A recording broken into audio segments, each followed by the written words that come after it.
Hi, my name is Liz Hathway and this is my astrological look at the week ahead. That is the week starting Monday the 28th of January 2019. Just want to go back to the end of last week, when you might remember in the vlog, last week's vlog, I was talking about the role of Mercury when it came up and contacted the degree that the sun had been in during that lunar eclipse last week on Monday. I said that was going to be significant because, yeah, that planet would be triggering the eclipse degree. And what happened, we saw just a day after Mercury moved into Aquarius, on the day it triggered that eclipse degree, Donald Trump actually came out and, announced the end of the lockdown with regard to the government spending. So that, you might remember last week I talked a lot about a number of 800,000 workers, which is a very Aquarian theme, that weren't receiving any salary.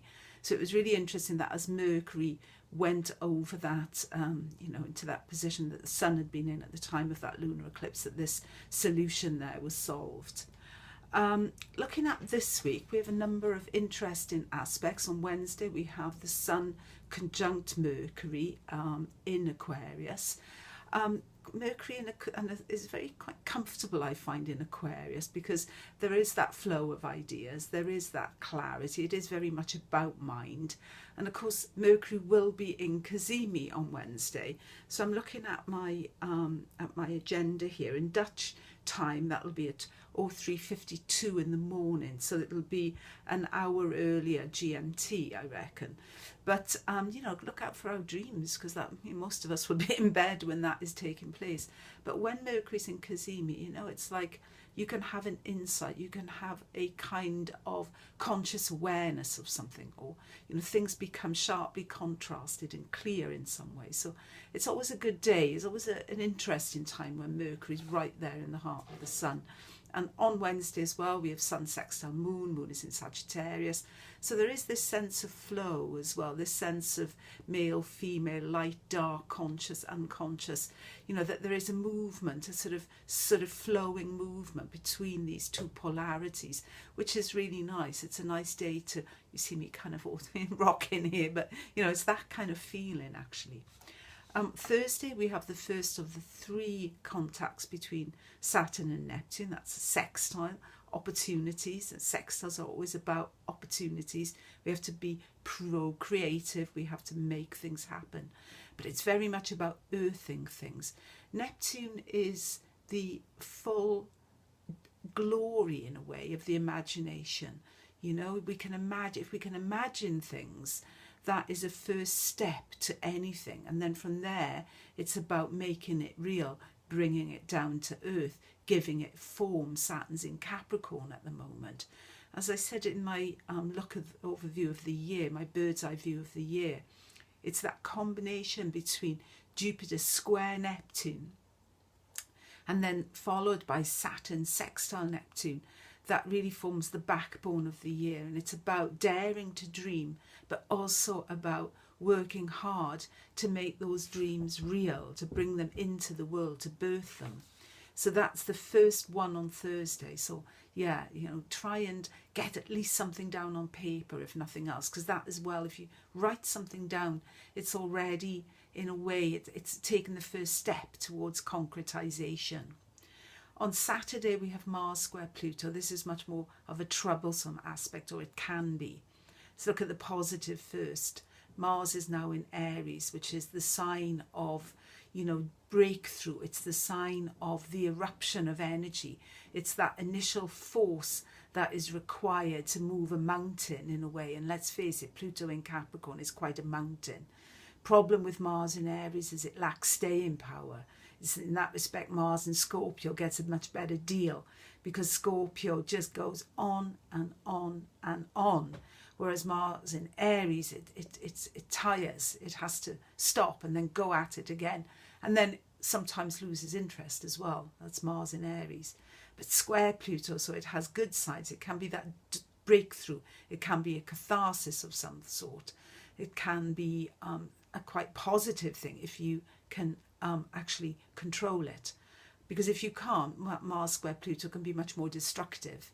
It can be eruptions of energy that destroy things. It's quite, yeah, as I say, it can be quite destructive. It can also be unbridled anger, force. You know, this is where, there's a kind of that sense of danger, or dangers in the air, if you like.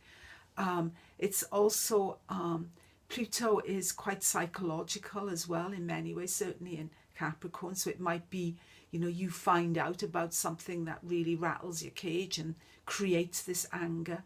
But there's definitely the need with Mars square Pluto to channel the energy in some way, to make sure that it finds a positive expression and that it doesn't simply erupt in some kind of a destructive display of power or force, because Pluto in Capricorn is a lot to do with power and force and eruptions as well.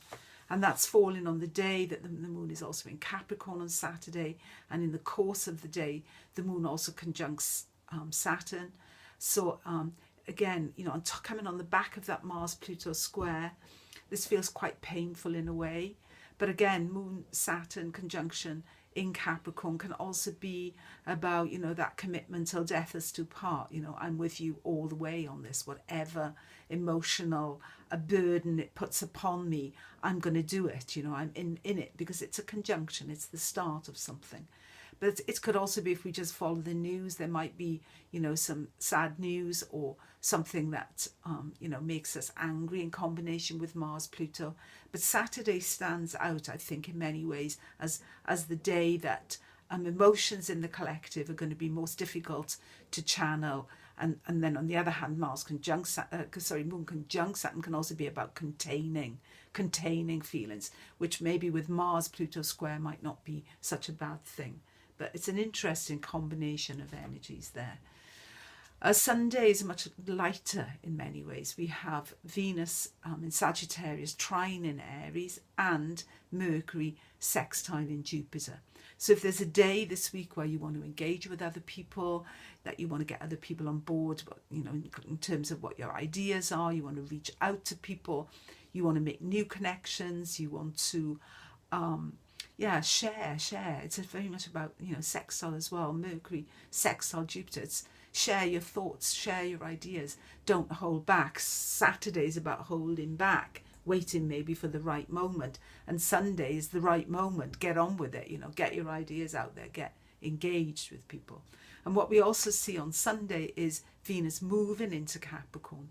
So whereas Venus in Sagittarius has been very much about, it's very fun loving. It's very much, let's have the grand adventure together. Let's go and, kick some, just have fun. Let's just see what we share in terms of philosophy and in terms of, the things that we want to engage in. Let's not commit. Whereas when Venus moves into Capricorn, it's very much the commitment. It's very much about, are we serious, or have we sort of had fun together, and are we now saying, okay, that was it? So there's a kind of a choice there as Venus moves into Capricorn, because, it's going to move across into a cardinal sign. So in some sense there, it is make your mind up time in terms of relationship too. So it could be with Venus trine Uranus, there might be a recognition of, I need my freedom. Venus moving into Capricorn, that commitment can also be to yourself, or it could be, we've had a good time, let's now kind of move into the next phase. But certainly something's changing there. Okay, have a great week. Thank you for listening. Bye.